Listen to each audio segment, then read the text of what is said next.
오늘 시간에는 철장으로 열방을 다스리고 이 제목으로 하나님의 말씀을 살펴보도록 하겠습니다.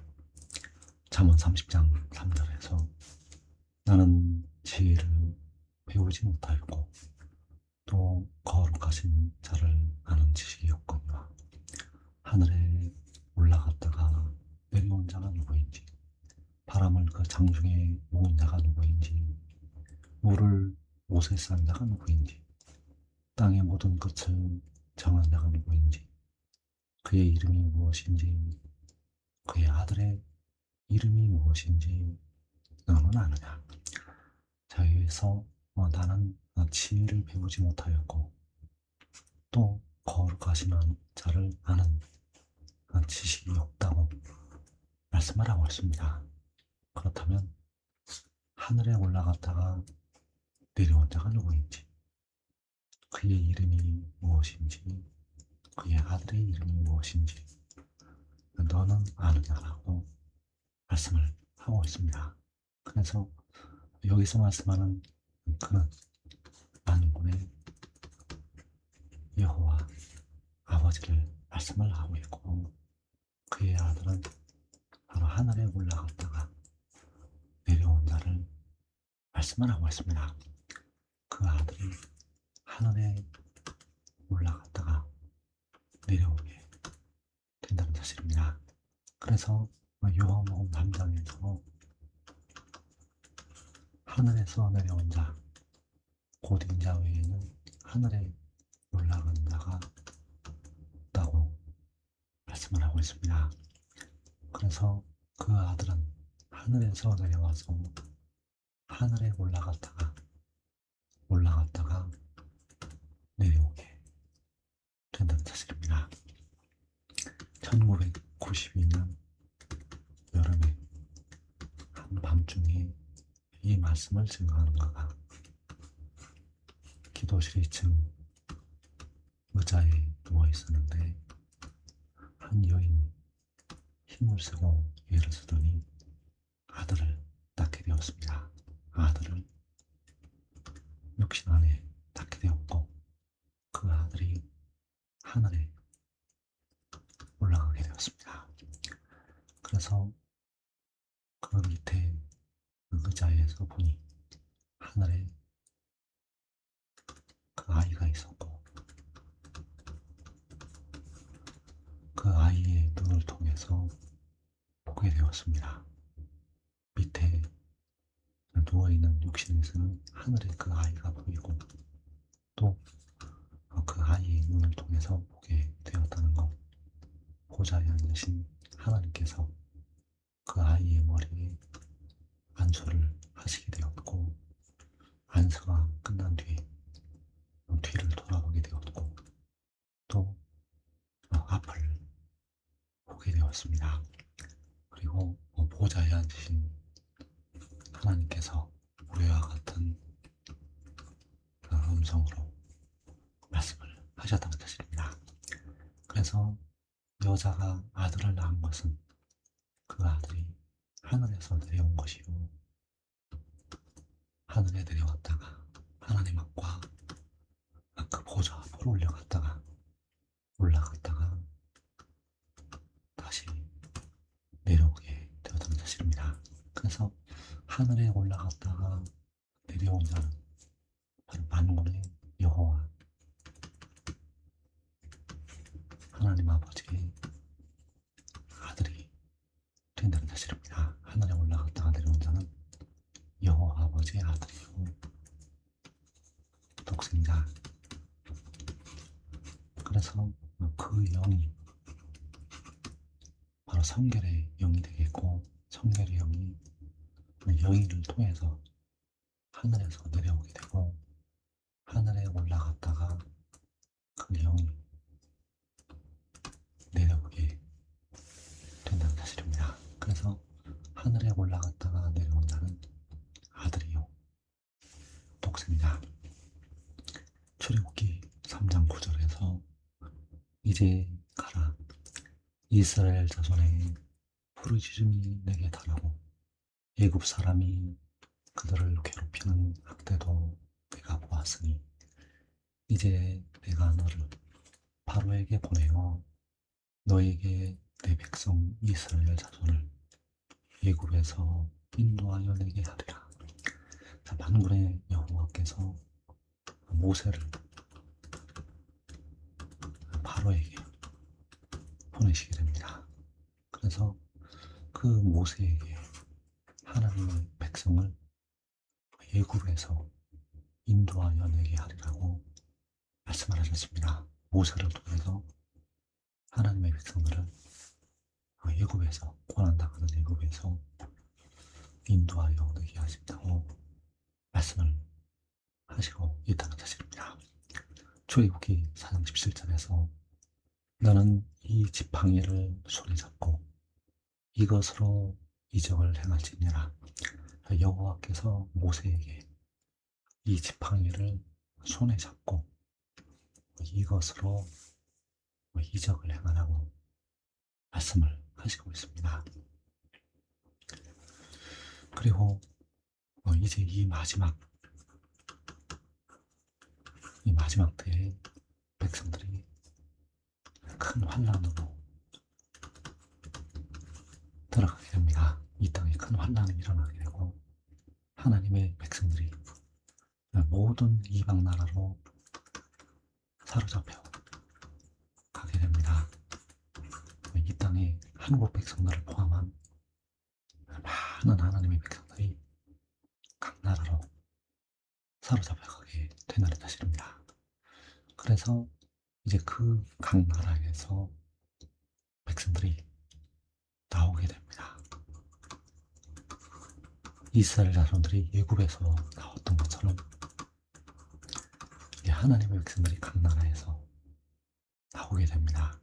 요한계시록 7장 9절에서 이후에 내가 보니 각 나라와 족속과 백성과 방언에서 아무도 능히 살 수 없는 큰 무리가 나와 흰 옷을 입고 손에 종려가지를 들고 보좌 앞과 어린 양 앞에 서서 자, 요한이 보니 각 나라에서 각 나라와 족속과 백성과 방언에서 아무도 능히 살 수 없는 큰 무리가 나온다고 말씀을 하고 있습니다. 이사 11장 16절에서 그에 남아있는 백성 곧 아수르에서 남은 자들을 위하여 큰 길이 있게 하시되 이스라엘이 애굽 땅에서 나오던 날과 함께 하시리라. 자, 여기에서 이 아수르가 바로 요한계시록 7장에서 말하고 있는 각 나라와 족속과 백성과 방언을 말씀을 하고 있습니다. 그래서 각 나라에서 남은 자들을 위해서 큰 길이 있게 하시는데 이스라엘이 애굽 땅에서 나온 날과 같게 하신다고 말씀을 하셨습니다.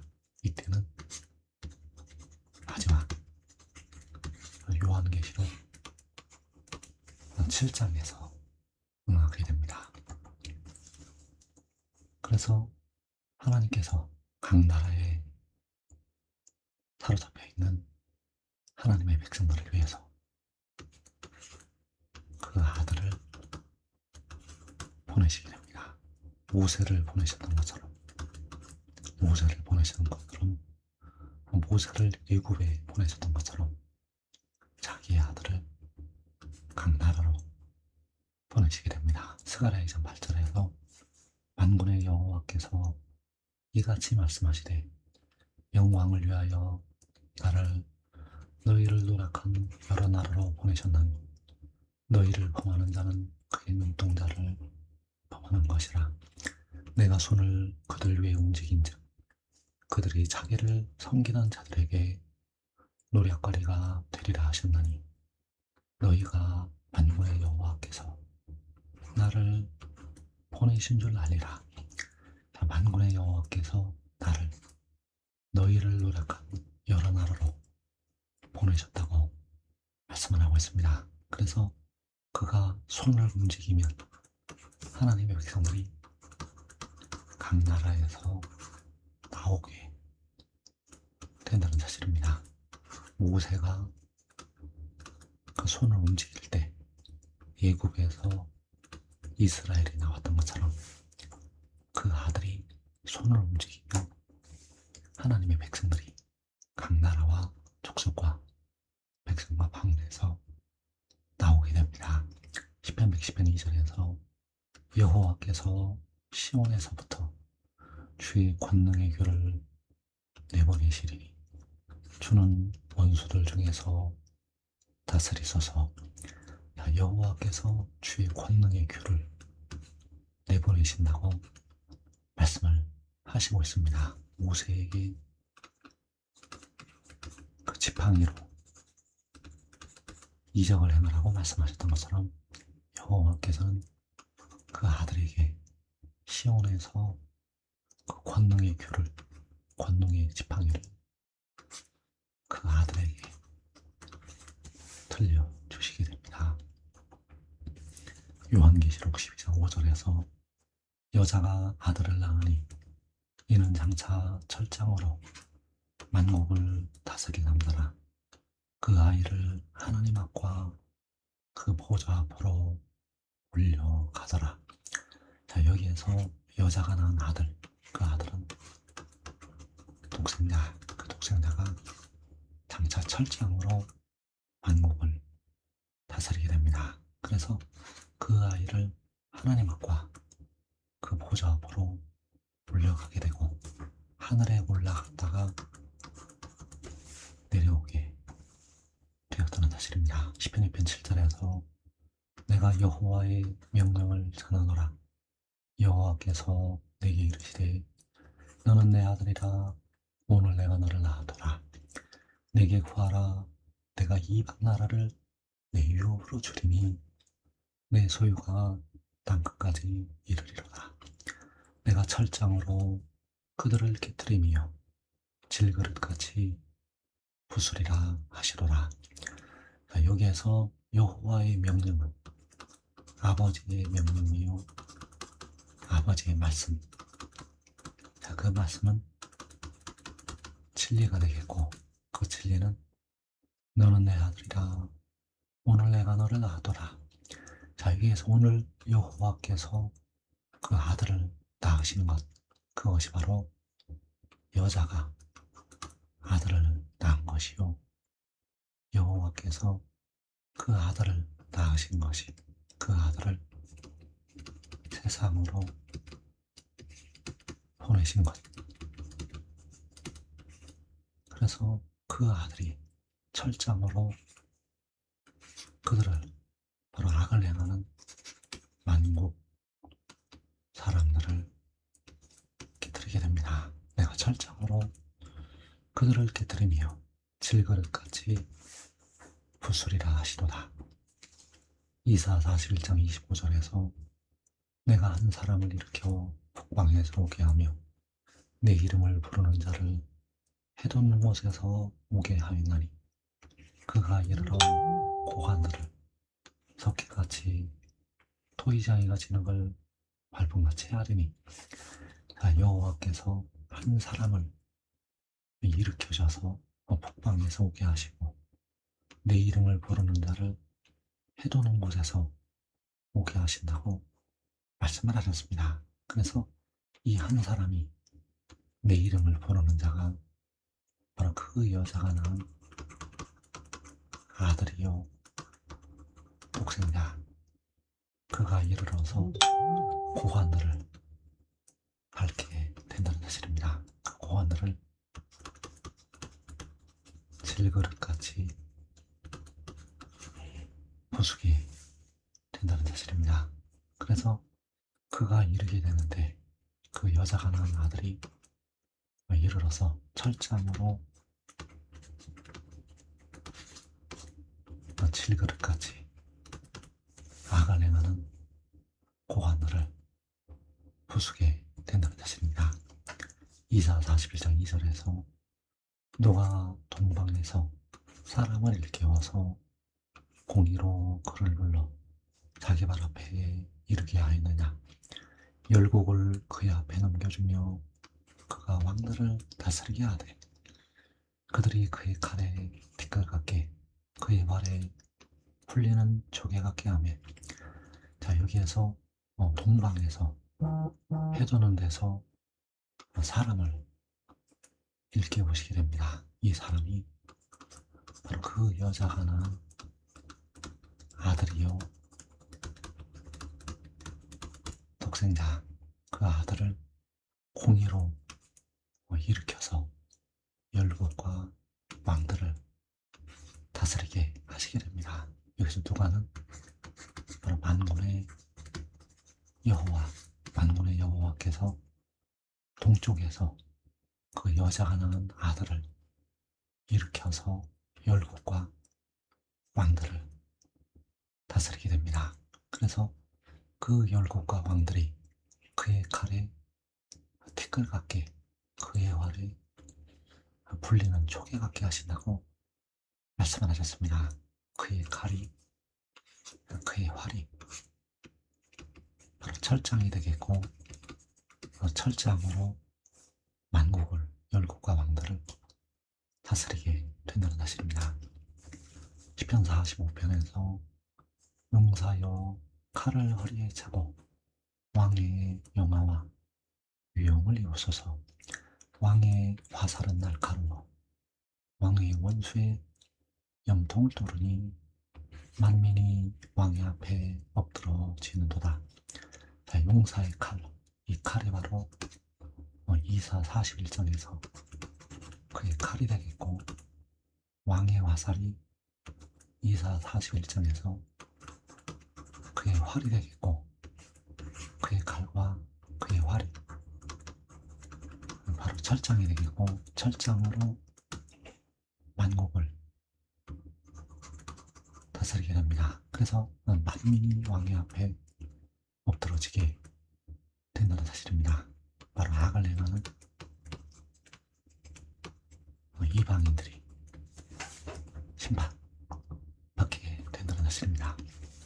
요한계시록 7장 2절에서 또 봄에 다른 천사가 살아계신 하나님의 이름을 가지고 해 돋는 데로부터 올라와서 땅과 바다를 해롭게 할 권세를 받은 내 천사를 향하여 큰 소리로 외쳐. 자, 이 다른 천사가 바로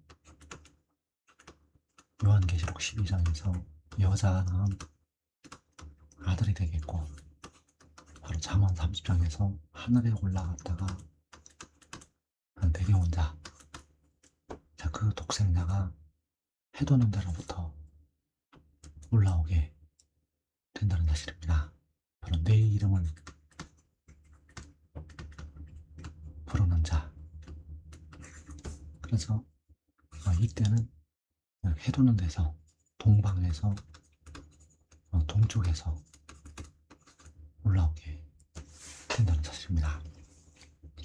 요한계시록 19장 15절에서 그의 입에서 예리한 검이 나오니 그것으로 만국을 치겠고 친히 그들을 철장으로 다스리며 또 친히 하나님 곧 전능하신 이의 맹렬한 진노의 포도두틀을 밟겠고 그 옷과 그 다리에 이름 쓴 것이 있으니 만왕의 왕이요 만주의 주라 하였더라. 자, 여기서 그의 입에서 예리한 검이 나온다고 말씀을 하셨습니다. 그가 바로 요한계시록 7장에서 해 돋는 데서 올라오는 그 다른 천사를 말씀을 하고 있습니다. 바로 여자가 낳은 아들이요 독생자. 그래서 요한계시록 7장에서는 해 돋는 데서 올라오게 되고, 요한계시록 19장에서는 북방의 시온산에서 내려오게 된다는 사실입니다. 지금 하늘의 이름을 믿고 순종하는 자들은 각 나라로 흩어지지 아니하고 살아서 영생을 얻게 됩니다. 이 복된 자리에 꼭